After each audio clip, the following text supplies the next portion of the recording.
read from notes and screens all the time. এটা একটা প্রেজেন্টেশনে কি কি করা যাবে না যেটা দেখে আমরা ধরেন একটা মুভি প্রেজেন্টেশন দিচ্ছেন বা ফিজিক্যালি প্রেজেন্টেশন দিচ্ছেন এটা রোল ফার্স্ট প্রেজেন্টেশনে কি করেছে অল দ্য টাইম স্কিপ দেখে চলেছে পরের প্রেজেন্টেশনে কিন্তু সে এটা দেখে এখন স্ক্রিপ্ট অবশ্যই প্রয়োজন আছে তা না হলে আপনি বা অথবা পারামিটার থাকে এটা অবশ্যই প্রয়োজন আছে আপনি তার ব্লাইন্ডলি প্রেজেন্টেশন দিতে পারবেন না মুখস্থ তো দেওয়া যাবে না এটা সম্ভব না অবশ্যই এই টিপসগুলো আমার সামনে থাকবে কিন্তু সেটা আমি প্রয়োজন হলে যখন আমার প্রয়োজন হলে আমি তখন জাস্ট আমি ধরেন আমি ট্যাক্স করতে দিতে আমার ক্রোনোলজিটা আমি ফিল করতে তখন একটু দেখি কিন্তু অল দ্য টাইম এটা দেখা যাবে দেখলে যেটা হয় এই প্রেজেন্টেশন অনেকটা বোরিং হয়ে যায় যারা পার্টিসিপেন্ট থাকে তারাও ওটা ইন্টারেস্টেড ফিল করে এখন দেখা যাচ্ছে আমাদের যে কন্ট্রিবিউট স্টাডি হয় সেখানেও কিন্তু এই প্রসেসটা অনেক সময় হয়ে যায়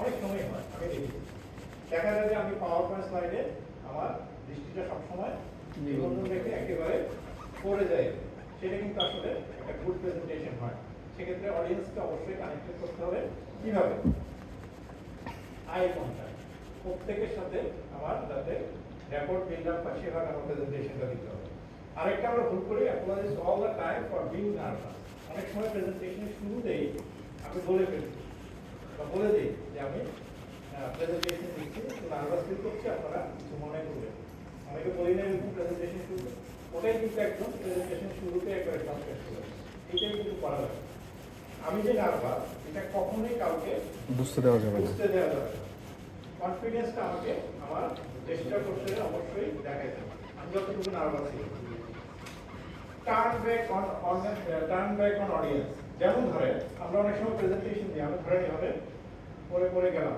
অডিয়েন্স আমার পিছনে দাঁড়িয়ে থাকে এটা কিন্তু করা যাবে এটা করলে দেখা যায় যে অডিয়েন্স কানেক্টেড হয় মানে আমি সবসময় এভাবে পিছনে আমার অডিয়েন্সকে রেখে যদি প্রেজেন্টেশন দিই তখন দেখা যায় যে আমার এই প্রেজেন্টেশনটা অতটা লাইভলি হয় এটা হচ্ছে একটা issue hands in pockets or keeping hands tied in back এই দুটো আমরা করি অনেক সময় পকেটে হাত দিয়ে হেঁটে হেঁটে সবসময় প্রেজেন্টেশন দিই অনেক সময় অথবা এভাবে হাত পিছনে বেঁধে এভাবে হেঁটে হেঁটে এটাও কিন্তু প্রেজেন্টেশনের ব্যাড ম্যানার এটা প্রেজেন্টেশনের ম্যানার প্রেজেন্টেশনের ম্যানারটা কি আপনি হাঁটবেন একটু চেষ্টা করছেন দেখাবেন হাত নাড়ানো হচ্ছে রাখবেন কিন্তু পকেটে হাত দিয়ে পিছনে হাত দিয়ে হাঁটাহাঁটি করে প্রেজেন্টেশন দিলে that is not actually recommended for public speaking, especially in a formal context. Okay? Am I clear? Yes. এই ভুলগুলো যখন আমরা করি তখন দেখা যায় যে আমাদের প্রেজেন্টেশনগুলো খুব ডিপ হয়ে একদম মানে ডাল হয়ে যায় frequent use of words like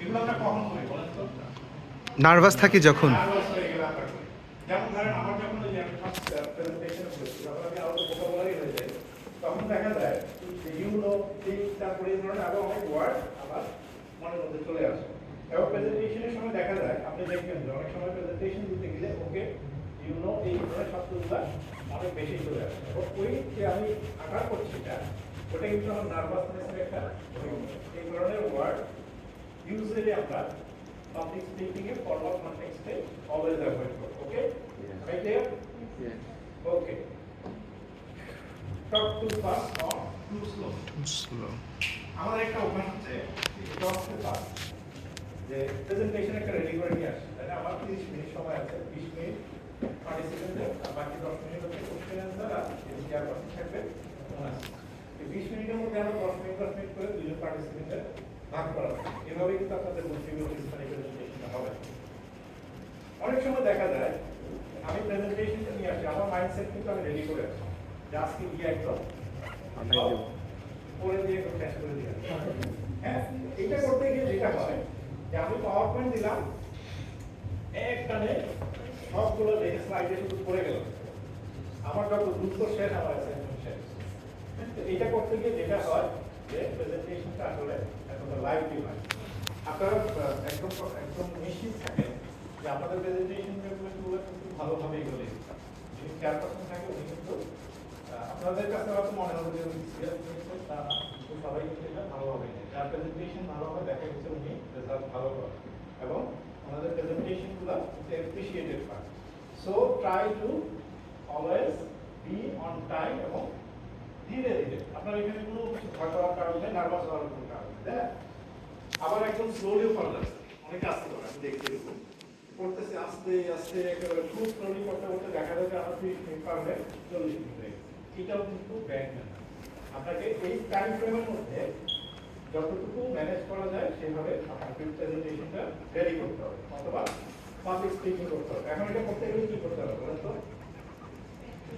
এই 20 মিনিটের মধ্যে আপনারা দুজন পার্টিসিপেন্ট যখন প্রেজেন্টেশন দিবেন তখন সেটা কিভাবে এই টাইম ফ্রেমের মধ্যে নিজেকে রাখবেন।